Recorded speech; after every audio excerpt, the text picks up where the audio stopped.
Let us turn back the clock 15 years to March 2009 to examine this case.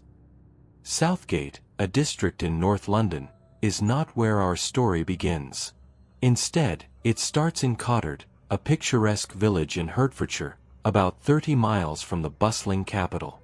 On Sunday, March 2, 2009, a local farmer began his daily work on the family farm. As he drove his tractor around the vast fields, which required large-scale maintenance due to the size of the agricultural land, he spotted a green sports bag near the main road at the edge of one of the fields. Pressed for time, the landowner made a note of the bag's location with the intention of returning to investigate the mysterious object during his break. Hours later, the farmer revisited the edge of the field, got off his tractor, and approached the green bag. Inside, he discovered a package wrapped in a blue plastic bag, decorated with printed designs and sealed with tape. When he reached inside, the man prodded the contents with his finger. The object felt soft to the touch, but its identity remained elusive. A disturbing feeling began to grow within him. The bag appeared too new and well-maintained to have been discarded carelessly. Hesitant to unwrap the contents and examine them further, the farmer decided to contact the police to report the unusual find on his property. Shortly afterward, several officers arrived at the field where the bag was found. They examined it from different angles. One officer reached inside and inspected the bound object. After a moment, he looked up at his colleague and expressed his belief that he had touched something resembling toes. It was revealed that the bag contained a severed human leg. Yet, the victims' whereabouts remained a baffling mystery, and how their body parts ended up there was unclear. The area surrounding the discovery was quickly cordoned off to preserve the crime scene before the public became aware of it. However, no additional evidence was found at the site, and the severed limb was immediately transferred to the morgue for further analysis. Following examination by a forensic expert, the leg was determined to belong to an adult, likely a male. The presence of a red rash on the skin suggested eczema, offering a glimpse into the victim's medical condition. Beyond this, little could be learned about the owner of the severed limb at that time. However, the expert noted that the amputation had been performed with remarkable precision, indicating the involvement of someone with extensive anatomical knowledge. Initially, investigators considered the possibility of a medical amputation due to the nature of the cut, speculating that the leg might have been stolen from a hospital for unknown reasons and later disposed of. Further analysis revealed that although the amputation wasn't purely medical, it had been carried out by someone with a skilled hand and prior experience using a blade, suggesting a professional level of expertise. This led police to a potential lead, proposing that a doctor, butcher, or someone with a profession requiring a deep understanding of anatomy might be involved. If the leg hadn't been stolen from a hospital, it was likely the person had been injured as a result of a criminal act. The main goal of law enforcement was to identify the owner of the leg, a task that proved extremely difficult. DNA extracted from the limb was compared with the national database, but no matches were found, suggesting the victim had no prior criminal history. This investigative path hit a dead end, as no missing persons had been reported in the nearby area. The absence of hands for fingerprinting or a face for photos and flyers left the police with little to work with beyond a single left leg. Despite the lack of evidence, the case was not archived among unsolved crimes. On March 9, 2009, a couple walking their dog found a left forearm by the roadside near another village in Hertfordshire, about 25 miles from the initial discovery. Police were once again summoned, and authorities immediately suspected the arm belonged to the same individual whose leg the farmer had found. DNA analysis confirmed this suspicion. However, the hand had been separated from the forearm, eliminating any potential evidence of the victim's identity. The efforts to obscure the victim's identity were evident. Like the leg, the arm had been precisely severed. The discovery sparked significant media attention due to the rarity of such incidents in rural areas. Severed limbs were not commonly found by the roadside, and the story's resemblance to a horror film piqued public interest. Investigators hoped that the increased visibility would accelerate the identification process, but the remote location yielded no witnesses. Quiet country roads were rarely frequented by drivers or pedestrians, leaving nearby villagers with a host of questions. Whose body parts were these? How did they end up in such a quiet area? Where was the rest of the remains? However, the community had little time to speculate, as a third body part was soon discovered, followed by a fourth and a fifth. Over the following weeks, several other body parts were found scattered in different locations. Police found themselves in the horrific position of piecing together a jigsaw puzzle made of a deceased person's remains, a gruesome and difficult task. On March 31, 2009, a local farmer inspecting his cattle barn found a severed head dumped in a field, without any attempt to hide or wrap it. DNA testing confirmed the skull belonged to the same person to whom the previously found leg and arm belonged. The precision was evident once again, but this time the determination to prevent identification was even more blatant. The face had been brutally disfigured, the nose, ears, tongue, and eyes were removed, and the skin and flesh had been painstakingly stripped. Nevertheless, the perpetrator made a critical oversight in their enthusiastic attempt to make the face unrecognizable. They failed to consider the teeth. This was a grave mistake, as dental records are frequently used in investigations to identify deceased individuals. The fourth body part, the right leg, was discovered on April 7th. Unlike the left leg, it had been wrapped in blue plastic, sealed with tape, and placed inside a bag before being left near a bypass road. The news of this latest discovery spread quickly, sparking fear and anticipation about the time and location of the next grisly find. It seemed the perpetrator was mocking law enforcement, playing a twisted game. The media dubbed the offender the puzzle killer, as each recovered body part represented another piece of the horrifying mystery the police needed to solve in order to identify the victim and capture the killer. In just 4 days, the investigation gained momentum with new evidence shedding light on the cause of the victim's death. On April 11, 2009, a green bag with the same brand as the previously discovered cloth bag was found in a ditch. Inside, investigators found the right forearm, the upper part of the left arm, and a male torso. The torso played a pivotal role in determining the cause of death, revealing 2 stab wounds in the back that punctured a lung.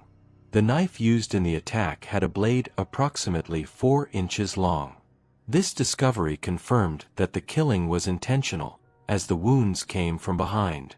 The absence of defensive wounds on the body parts indicated that the victim hadn't struggled to survive and was likely unaware of the imminent danger, depriving him of a chance to fight back.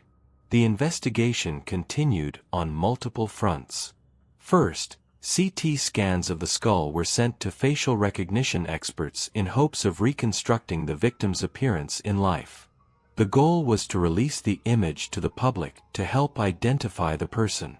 The bags and containers in which the body parts were found underwent forensic examination. Disappointingly, no fingerprints were found on the items themselves, suggesting that the killer wore gloves and possessed deep knowledge of forensic techniques. Despite this setback, a small clue emerged. Upon closer inspection, experts discovered tiny blue and green fibers on the tape. Microscopic analysis revealed the blue fibers had a fuzzy texture, suggesting something soft and delicate. Experts advised detectives to pay attention to blue items if they identified a suspect and entered their home. This could allow specialists to compare the fibers and establish a definitive link to the evidence. While this information did not provide immediate answers, it had the potential to play a crucial role in the future. Meanwhile, authorities searched for missing persons matching the victim's profile. They estimated that the victim was either European, Asian, or of mixed descent, with a short stature and relatively heavy build, and an age range of around 40. For 60 years, all recently missing individuals matching this profile were examined. Additionally, the police appealed to the public for any relevant information. Officers responded seriously to various leads and theories provided by local residents and investigated them. Amid a large number of unhelpful calls, a breakthrough came in the form of a verbal report about a missing person. Just days after the latest discovery in mid-April, a man went to the police after seeing a public appeal on television and in the media about the unidentified crime victim. He believed the profile matched his missing brother, Geoffrey Howe, who was 49 years old at the time of his disappearance. Geoffrey Howe had recently been living in the Southgate area of North London, where he owned an apartment. He worked as a sales manager at a kitchenware store and had been married several times, but by spring 2009, he was divorced. Geoffrey was described as a quiet and hard-working person who put in a great deal of effort to become one of the best employees in his store and was highly respected by his colleagues. Geoffrey was an enthusiastic football fan and supported Manchester United. His brother described him as a charming, cheerful person with a heart of gold who could get along with anyone. Though not perfect and occasionally having minor disputes with neighbors in his building, most people who knew Geoffrey spoke positively of him. His sudden disappearance was a shock to many. Geoffrey disappeared in mid-March 2009, just weeks before the discovery of the first part of his body. His brother's report drew police attention. The missing person's profile closely matched the victim's profile, same middle age, height, build, and even shared the condition of eczema. Moreover, experts found that facial images of Geoffrey matched the recovered skull's dimensions. While this seemed like promising progress, official confirmation was necessary to conclusively identify the victim as Geoffrey Howe. Because Geoffrey had been adopted as a child, comparing DNA with parents or other relatives was not possible. However, dental records proved invaluable in this case. A few weeks into the investigation, it was officially confirmed that the murder victim, whose body parts had been scattered across the area, was indeed 49-year-old Geoffrey Howe. With this confirmation, the police could move forward with their investigation. Authorities then focused on identifying who might have had a motive for Geoffrey's death. To uncover the truth, investigators delved into Geoffrey's personal life. Conversations with neighbors and Geoffrey's brother revealed that, as of March 2009, Geoffrey was not living alone in his apartment. He had two tenants living with him, Stephen Marshall and Sarah Bush. Stephen, around 38 years old, and Sarah, just 20, were in a relationship despite their significant age difference. Their relationship started quite ordinarily. Sarah had previously provided escort services, and Stephen was one of her clients, initially paying her in cash until they began dating regularly. Stephen and Geoffrey had become close friends while working together at the same kitchenware store. Before that, Stephen had already held various jobs, including working as a bouncer. They would drink, hang out, and attend football matches together. At some point, Stephen faced financial difficulties and found himself temporarily homeless. Kind-hearted Geoffrey offered Stephen and his girlfriend Sarah a place to stay in his apartment for a minimal fee until Stephen could get back on his feet. Stephen and Sarah moved into Geoffrey's apartment around November 2008, about 5 months before his disappearance. They had lived there ever since. The mention of tenant Stephen Marshall immediately raised suspicions among investigators. Marshall's criminal history, mainly involving illegal substances and firearm assault, portrayed him as someone capable of committing such a heinous crime in the eyes of experienced detectives. On April 21, 2009, investigators visited Geoffrey Howe's apartment in Southgate. They were greeted warmly by Stephen and Sarah, who agreed to cooperate. When asked about Geoffrey's disappearance, the couple claimed they had limited knowledge, saying they hadn't seen him since around February. Stephen explained that Geoffrey had been dealing with financial troubles and personal issues shortly before disappearing. According to Stephen, Geoffrey had become withdrawn and preoccupied, but he did not share the details of his struggles with them. Based on their account, It appeared that Geoffrey had left voluntarily due to his difficulties, without disclosing his destination or maintaining contact. Stephen and Sarah claimed they had no knowledge of his current whereabouts. However, police found their story suspicious due to inconsistencies. Initially, Stephen insisted he and Geoffrey were best friends, but moments later claimed he had no idea where Geoffrey was and hadn't heard from him in months. The situation seemed odd. Someone lets their friends live with them, then disappears without a trace, and they continue enjoying his hospitality without concern or attempting to find him. Stephen's behavior indicated a lack of concern for Geoffrey's well-being, raising questions about whether this was just a lack of empathy or if Stephen knew Geoffrey was no longer alive. During a brief search of the building, police noticed additional concerning signs.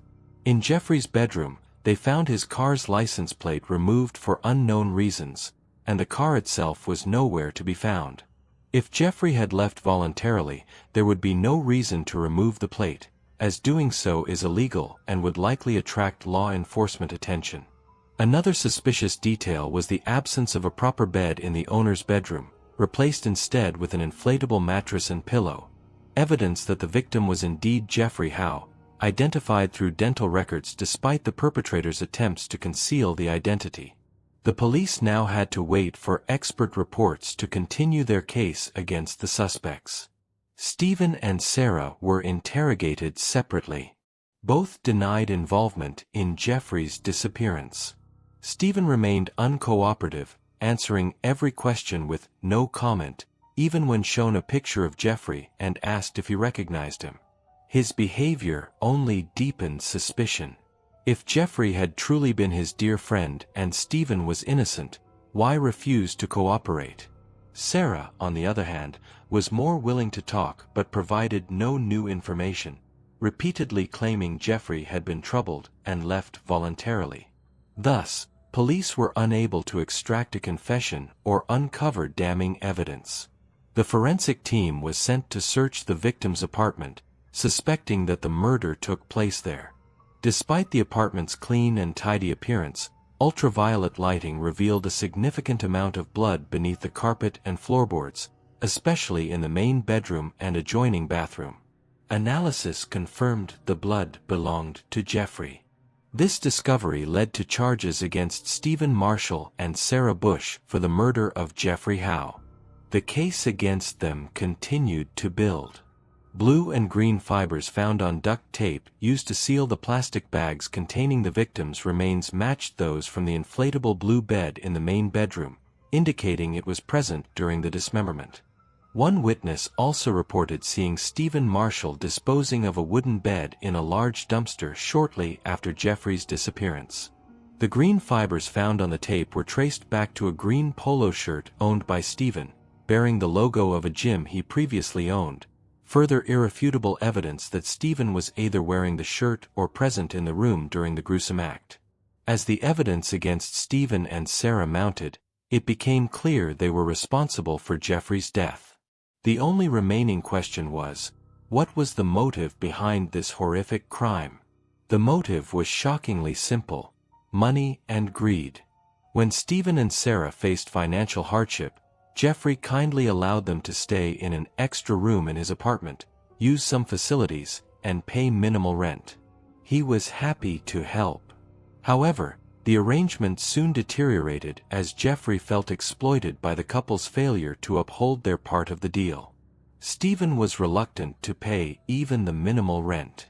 What Geoffrey expected to be a temporary stay of a month or two dragged on much longer. The tenants made no effort to secure their own housing and were content living carefree at their friends' expense. Frustrated by constant reminders about unpaid bills, Geoffrey's relationship with Stephen soured, likely leading to the end of their friendship. The landlord probably asked them to vacate the room and leave the apartment. Angered by this turn of events and determined to continue living off Geoffrey, Stephen and Sarah resorted to the unthinkable, resulting in his murder. The motive of greed and financial gain was further confirmed by the couple's actions after the killing. Feeling a sense of freedom and impunity, they began stealing from their former friend. They wrote themselves checks from Geoffrey's checkbook, ordered items online using his bank card, bought new mobile phones, and dined out.